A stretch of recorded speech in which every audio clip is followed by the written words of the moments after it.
Dylan Silbernagle. I tried to say it too fast. When you say it things fast, crazy things happen. How are you, my man? Especially when it's long like that. Gary, it feels like it's Friday. Is that when we do this show? I forget now. It is. This is your Friday market update on a Tuesday, kind of like Taco Tuesday on a Friday, but how about something a little bit different? It's going to be just as enjoyable. Just as enjoyable. Well, we got lots to go through today. We're going to talk about some of the latest things in the news, what's going on in our local markets, and more importantly, Dylan, as we like to do, talk about really, boots on the street or client stories in a sense, right? Mm-hmm. Yeah, absolutely. Get into the good stuff of what you're not hearing about in the news and the changes that we're seeing day to day. Gotcha. Well, we've got a new fancy intro. We should roll it.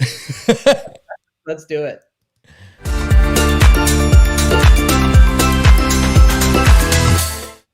That's fast. There you go. The Dylan and Gary show.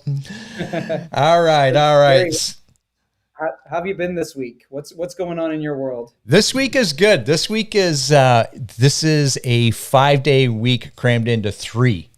Because I have the pleasure of flying down to, I know I'm getting on a plane, a little weird. I'm still a little weirded out by this, getting on a plane and flying down to Orlando for Keller Williams family reunion, which if you know KW, that's their annual convention. Lots of things are launched. You're rubbing, in a sense, rubbing shoulders. I don't know if I want to rub shoulders, but you're rubbing shoulders with, the top agents in all of Keller Williams worldwide. So I'm looking forward to the education and seeing what's new in the industry and all sorts of good stuff over the next week. Yeah, you always learn something new that you get to bring back that enhances your business, makes your client experience better. And I'm just looking for that one thing that's going to change my business this year. And of course, you learn a lot more than that. But if you can implement just one of them, you're doing great. Yeah, exactly. Yeah, I know you've been down. I've been down to a handful of them, and of course it's virtual again this year. So if you're a realtor with KW, dive into it. If you're a realtor not with KW, this is my little segue. Reach out to Dylan or I. We can make sure that you get access to a lot of the live streams, which is fantastic. Lots of education, and you said it best. What can we bring home to help our clients experience and level up that experience, right? 100%. And this year, because I've got 2 little ones at home, I'm attending virtually. So that is an option for a lot of you. If you're looking to get some more into your business, if you're a realtor watching this, like Gary said, reach out to us and we can hook you up with some of that info. That's right. So, Dylan, let's talk about the market. There's so many things going on, and we were so proud of ourselves because we did the TREB market update last about a week and a half ago that they put out in the forecast. Yeah. That forecast needs to be rewritten. It kind of does. I mean, in terms of the average price, we're already seeing that jump. January was up 28.6% over the previous January. So, the price growth, I think that's a hard one for anybody to predict, but they were anticipating, I believe it was a 12% growth year over year from 2021. And that would put us in that 1.2 range, and we're already at 1.24. So, it's a long year, it's going to average out over the year. We'll see what that looks like. But it looks like the 12% may be conservative unless things change. But they did talk a lot about, why they think so to go back to it, the other prediction is in terms of sales volume. And we're looking at 110,000 is their outlook for 2022, which is down from last year. And one of the reasons they're saying that it could slow down just a little bit is they're anticipating the interest rates increases holding that back. And I wonder if they made that same kind of prediction in regards to the rates going up in January when they didn't go up. And now we saw another big bump, right? Yeah, that's a good question. Good thought too. And I had actually a high school friend who's living out west reach out to me to talk about, what do we think interest rates and how are interest rates going to affect the market? And you can see a little bit how, in a sense, on a very small scale, how it hadn't affected the market to pull it back a little bit. It let it go through with some crazy numbers, and I still think there's going to be a little bit of a soft landing that first interest adjustment. Do you Mhm. think? Yeah, Like, and I think it'll be a good thing. yeah, I think I think it'll be a much needed uh, adjustment in terms of how this market is trending right now. Because we saw again in January, we saw sale prices that have no basis in reality. There's no way that somebody should be paying what they paid for a few of those. And then the reality is for the buyers that are paying that money, is they're making the right decision for them because one, they're getting into the market, and two, we know that this trend upwards is going to continue. So you need to get into it today, right? And I think one of the interesting things that I saw in the market last week, and I know a bunch of our agents in the office have seen the same thing, is there was a little influx of inventory, right? And so what happens when you get that little influx of inventory is, well, we stopped getting some of those extreme results where 18 people were bidding on one property, and that became a price that didn't really, make sense. yeah. But here we are now. There's 10 others to choose from, even five others in some neighborhoods to choose from, is makes a big difference. And it's funny too, because you can really sense that buyers and agents aren't used to this new small, and let's be honest, it's a small influx of inventory at the moment, but we're not used to it. And you're getting calls and inquiries about, well, so and so has their offer date on the same date as yours, and what are you going to do? Well, let's peel the onion a bit here, Dylan. Like, that's normal. Right? In a Yeah. normal moving market, like, there's going to be offer days that coincide with each other and things like that. And us as realtors have to be, I think we got to do, quite frankly, call it what it is. We got to do a better job of setting that expectation for the sellers and buyers. And if you are a seller and buyer, that's the reality of it. As we get more inventory, the better it is for you as a buyer. Yeah, I'm so glad that you brought that up because I did want to talk about that today as well. I love that what you hinted at is we got so used to, for a moment, being the only ones out there on an offer night. Like that there may actually only be, we are the only house on Tuesday night that you can go bid on. And that's just, again, that's not something that's normal, right? Having 10, 15 properties in a specific area that may be holding offers, that's more what used to be happening. That was normal even in hot markets.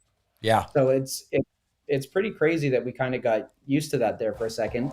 And then the strategy of it, right? For us realtors, what do Hmm. we change? What do we change when we've got, when you're looking at that and it's the beginning? Do I switch my date? Do I go forward? Do I go backwards? Do I stay the same? Do I hold offers? Right? Like that's the great thing about this is I had this very discussion with one of our advanced coaching agents last week, and he's a master at analyzing the market. And we saw a few properties not get the results that we thought were going to happen. And we pivoted really quick. We're like, we're not even going to hold offers on this property, and that's what brought him the big result. Well done. So I love that. I love having those conversations with sellers too, right?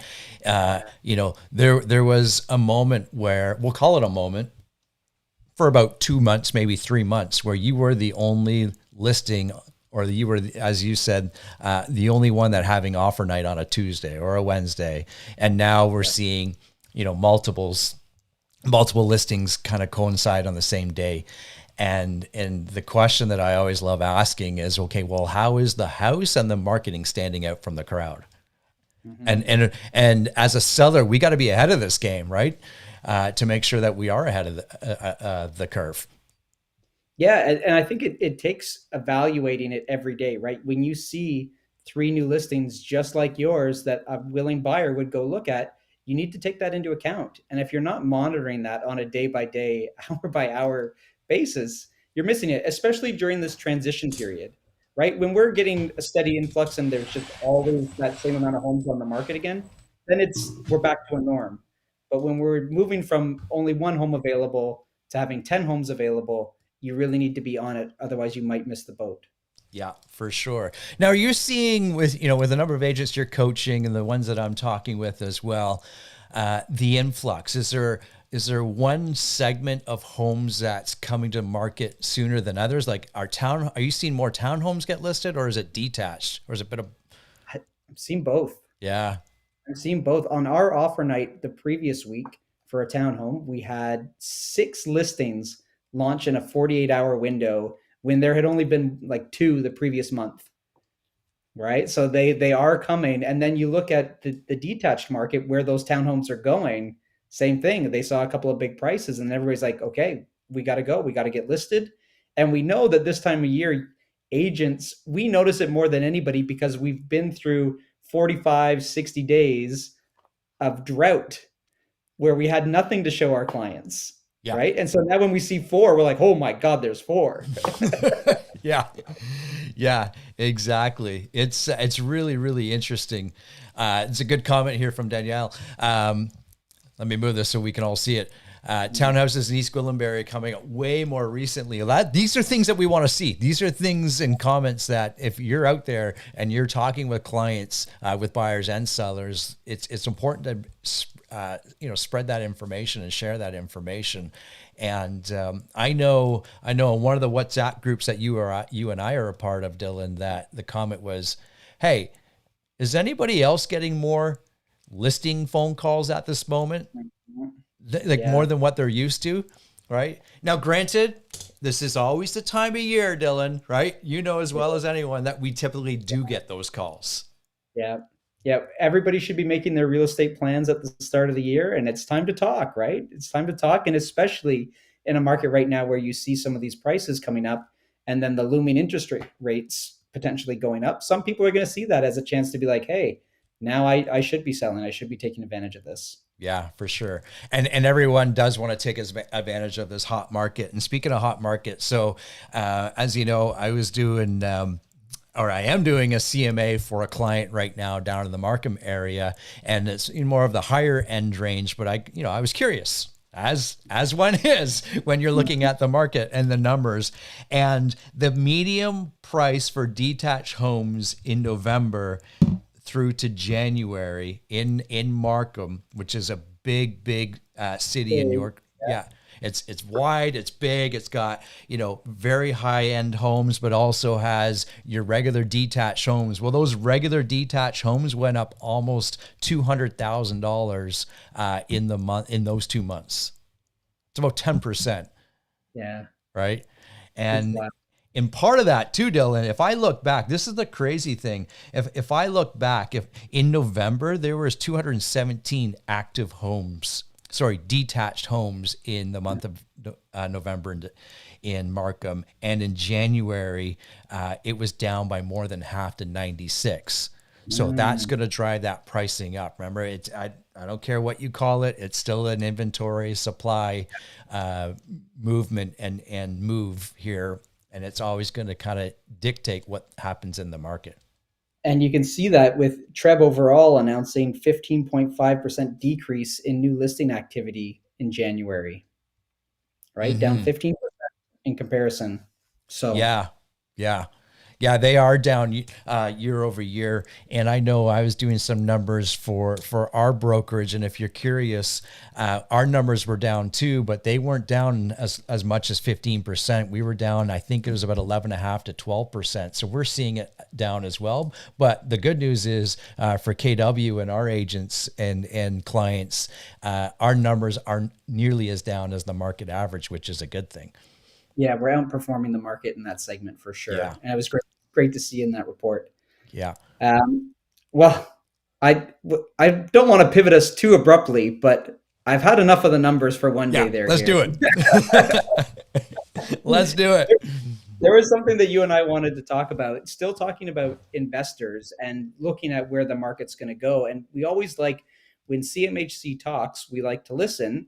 And there was a recent article that we were looking at where they were saying, they're being very conscious of hurting what they call the mom and pop investors. They don't want to make policy changes that are going to hurt kind of these individual investors that are taking some of the equity from their home and looking at investing in real estate.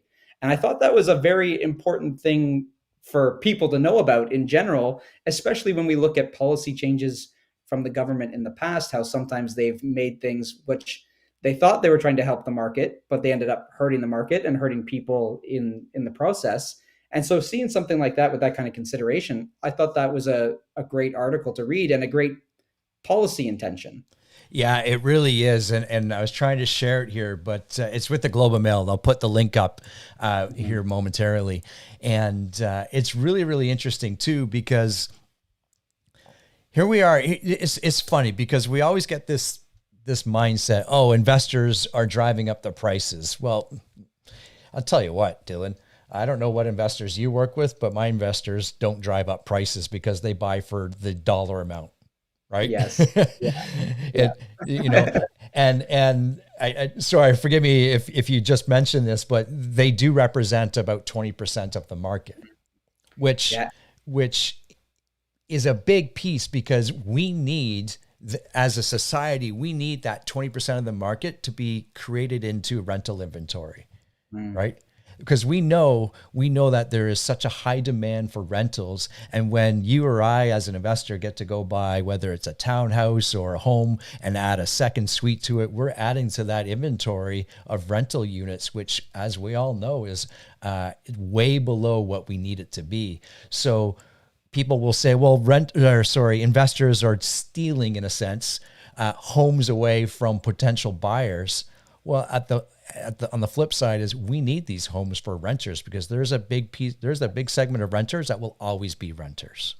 Yes. Right. They have no intention of owning home, and that's okay. Whether they're, high income earners or not, that's okay. We have, and I've rented, I'm sure you have in the past, big 4-bedroom homes that you would think, why is this person not buying? But in their world, they'd much rather rent or lease a big 4-bedroom home or what have you. And it's such almost like a breath of fresh air, which is strange, coming from the government saying, okay, how can we encourage this to keep moving forward? Yeah, exactly. And be mindful of it, right? So that they don't make a policy change that has kind of wide sweeping ramifications. And I like what you mentioned there. And I would say there's another side to it too. With the way prices have gone up, we need those rental units for the people that, yeah, they can afford the monthly rent, but they can't get to the down payment because the prices have gone up so high, right? And so as that tends to be the case, these investors that are buying and putting rental units back into the market, that's a difference maker, right? That is going to help a segment of our population that doesn't have the ability to necessarily get into home ownership right now, but still needs housing. Yeah. Yeah, absolutely. And it's important that, all levels of government get on board with different initiatives and encouraging investors to, look locally and so forth and create more rental supply. And I know for many of my investors that I've worked with in the past, we couldn't find, it had nothing to do with the pricing of the market. We couldn't find what we wanted. Maybe it was a 2-unit home or a 3-unit home. So they went and bought a single detached home and added a second suite to it. So they're actually adding 2 units to the rental pool, if you will, right? Yeah, exactly. And I think the other point to note here as well is that they are still being mindful of it. Like there are talks about, hey, do we raise the down payment standard for these second dwelling investors, for investors to buy into the market? Do we try and slow it down just a little bit by raising the amount of money that they have to put down? And that's how we'll make sure, hey, we're not hurting anybody. We're just slowing that side down a little bit, right? Because we are at kind of an all-time high for the investors segment of the market at 20%. That's much higher than it's ever been in history, really, right? Yeah, and I have a couple of theories behind that. and and part of that is, and if you want to get into it, excuse me, is, it's been said over and over and over again, Dylan, 90% of the millionaires made their wealth through real estate. Mm-hmm. So if a lot of these investors are already holding real estate, perhaps they have created some wealth that they want to redeploy into other properties, for instance. And I think that has there's some truth to that. It might not be the entire part of the story, but there is some truth to that. Yeah. And I think it's part of that conversation that we've been having with people for a while now, saying, yeah, I'd be happy to move and cash in on the price that I've got, but where do I go? Right. So, okay, I can't maybe afford to buy back into the prime neighborhood that I'm in now, that if it's the next step up, but I'm acknowledging I've got all this equity in my home and I'm not doing anything with it to make money. I'm not creating any wealth by having my equity in my home just sit there.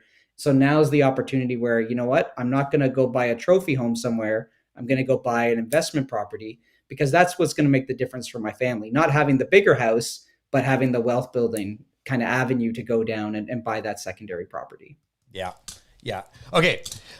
So over the last week or so, I had a handful of people reach out and ask me a couple of questions. I'm going to throw them at you. This is totally unscripted, and that's what we like. I was going to say. Yeah. Yeah. And so obviously we've seen the prices move over the last several months, somewhat significantly. And if you're thinking of selling, Dylan, this year, do you do it now? Or do you wait until like the classic spring market? What are you telling your clients when they ask you that question?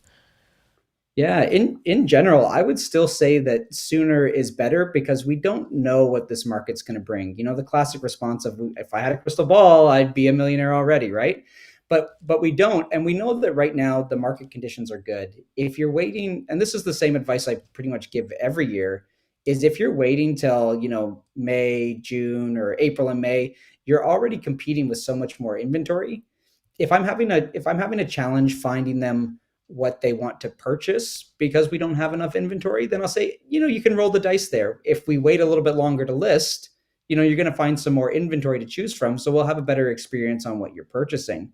But in terms of, capitalizing on what this market could bring, now's kind of the time. We just sold a little bungalow over on Main Street, Newmarket, and we had that thing listed in 3 days because we saw a couple of great sales going. We're like, we're never going to do this again. This is like the best time to take advantage of this and do it securely, where I'm getting that sale, I'm pulling out that equity that I had from the house. Now I've got those proceeds and I can set myself up for the retirement that I want.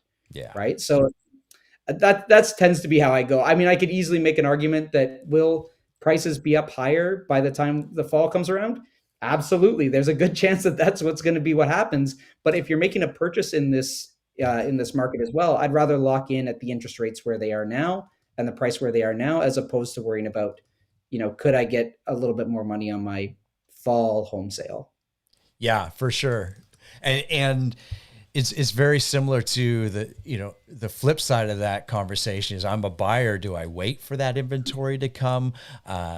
What we have seen, and we kind of talked a little bit about here about Markham. If you waited, you're now paying, on average 10% more, for instance, yeah. Right? So it is kind of that catch-22, the chicken and the egg whole scenario. Mm-hmm. If you have an opportunity, to get into the market as a buyer, mm-hmm. we've said, I think we said it last week, when in doubt, zoom out, right? So the numbers are always, relative, and you're just not focusing in on today's number. And if you're planning on buying a home and being there for 5, 10, 15 years or more, then now is always a good time to buy. Yeah. Yeah, it's always a good time to buy the right house, but it's always the wrong time to buy the wrong house, right? So if you make the right plan, every decision is going to be great. And I've got a lot more stories of people that decided to wait that it's now harder for than the people that jumped in and regretted jumping in. I can't think of one of those stories where people took advantage. Everybody that jumped in and took action as soon as they were able to, looking back, they're like, that's the best thing I could have ever done. I wouldn't be able to afford my house today at the price that it's at. Like, now is the best time, provided everything else in your life still makes sense. And that's obviously a big part of the conversation, is what else is going on in your life besides the real estate move. Yeah. Yeah. And there's a lot more questions that, of course, Dylan and I would ask any one of our buyers or sellers, when should I buy? When should I sell? It does come down to some personal choices and things like that. And it's important to make sure you're having those conversations with your realtor or with your clients, depending on who you are watching this. Okay, Dylan, what are you telling people about interest rates? So let's land on this for a couple of minutes, and then we'll kind of sign off. What are you telling people about the interest rates and how to watch them and what's going on at the moment?